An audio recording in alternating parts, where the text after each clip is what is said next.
In 1921, a Swiss psychiatrist published a warning that nobody understood. He said that every human being carries a dark side, not evil, not criminal, just hidden. And he said that if you refuse to face it, it will destroy you, not from the outside, from within. His name was Carl Jung, and what he described 100 years ago is now playing out on every screen on Earth. Jung called it the shadow.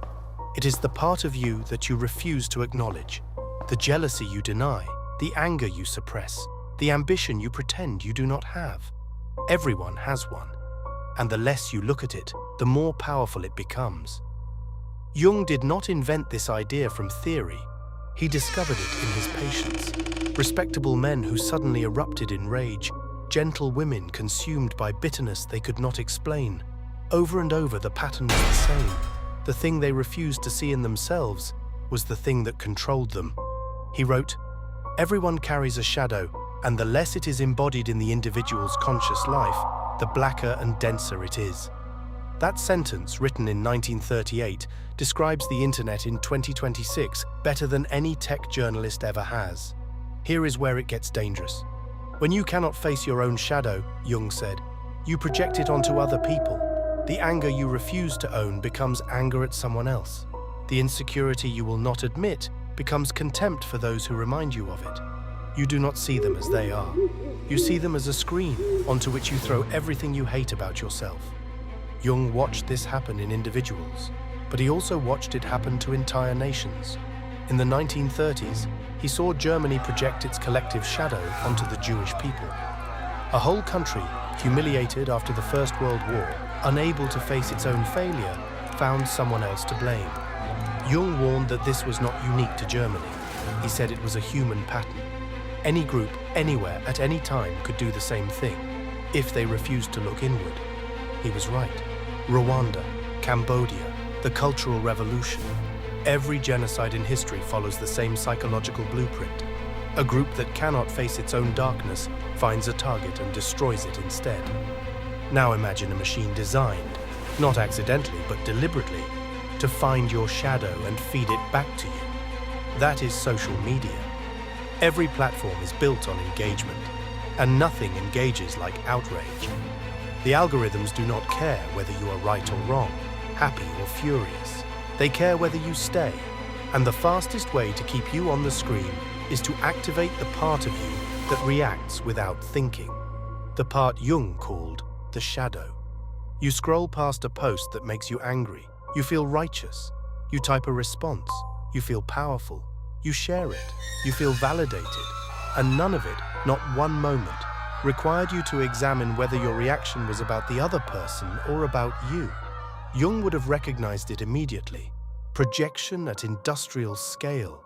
Billions of people every day, seeing enemies where there are only mirrors. The outrage you feel at a stranger online is almost never about them. It is about the part of yourself that you are afraid to face. The person you attack for being arrogant is carrying the ambition you suppressed. The person you mock for being weak is holding the vulnerability you buried. This is not philosophy, this is mechanics, and the machines are optimized for it.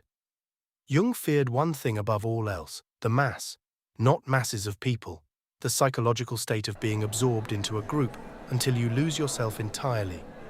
He wrote, "The individual who is not anchored in God can offer no resistance on his own resources to the physical and moral blandishments of the world.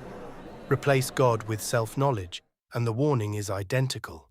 If you do not know who you are, truly, privately, uncomfortably, you will be swept into whatever movement, trend, or outrage the crowd offers you. You will mistake the mob's certainty for your own conviction, and you will do things you would never do alone. Social media is the greatest mob creation machine in human history. It does not require you to stand in a crowd. You can join the mob from your sofa. You can destroy someone's reputation before breakfast. You can participate in collective cruelty while believing you are standing up for justice." Jung saw this coming, not the technology, the psychology. He knew that humans, when they stop doing the hard work of looking inward, will always turn outward and find someone to blame. So what did Jung say to do about it? He called it individuation. The process of making the unconscious conscious, of dragging your shadow out of the dark and looking at it clearly. This is not comfortable. It means admitting that the qualities you despise in others exist in you. It means sitting with the parts of yourself that you have spent your entire life running from. It means accepting that you are not the person you pretend to be, and that the real version of you is more complicated, more flawed, and more interesting than the mask you show the world.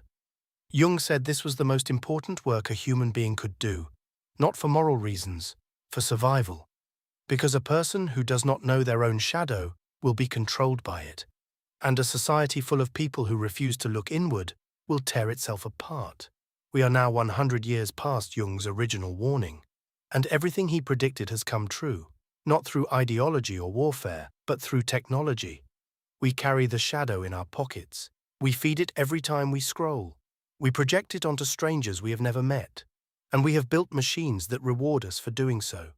Jung did not predict the internet. He predicted something older and more permanent, that human beings, when given the power to avoid self-reflection, will always choose to avoid it, and that the cost of that avoidance is always destruction, of relationships, of communities, of entire civilizations. The shadow does not go away because you ignore it. It grows. It finds new outlets. And in 2026, it has more outlets than Jung could have imagined. The question is the same one he asked a century ago. Will you look at it, or will you let it look at you? If you made it this far, you think differently. Like and subscribe. We go deeper every week.